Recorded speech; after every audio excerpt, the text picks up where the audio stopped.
Bonjour. Bonjour. Bonjour. Donc vous êtes négociant agricole Il paraît. et en même temps fondateur de la plateforme Boursagri.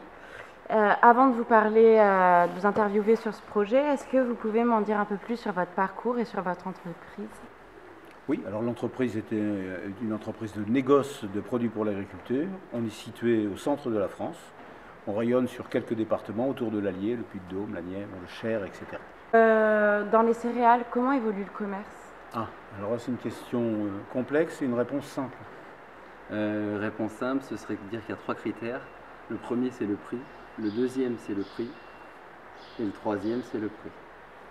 Voilà, je crois que Raphaël a tout dit. On se retrouve aujourd'hui donc dans une situation où nos apporteurs, nos clients agriculteurs, ont beaucoup investi eux-mêmes dans des outils de stockage. Les agriculteurs se sont développés, effectivement. Et les outils de stockage, c'est des points bascule, comme chez nous. Là, vous pouvez le voir, on est sur une plateforme de stockage à plat.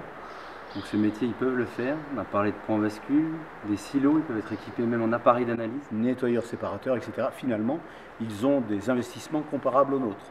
Et donc la valeur ajoutée qu'on leur apporte étant relativement faible, eh bien, ce qu'ils recherchent, c'est le prix. Ouais. Et donc notre compétitivité à travers ce métier traditionnel de négoce, elle est complètement remise en cause. D'accord. Et du côté des clients? Nos principaux clients, dans ce que l'on va voir tout à l'heure, ce sont les fabricants d'aliments du bétail. Les fabricants d'aliments du bétail, ils ont en face comme clientèle des éleveurs. Aujourd'hui, il y a une crise dans la viande ou une crise dans le lait. Il faut qu'ils puissent nourrir leurs animaux au moindre coût. Le prix est indispensable. Et j'imagine que c'est face à ce constat que vous avez fondé Boursagri? Exactement.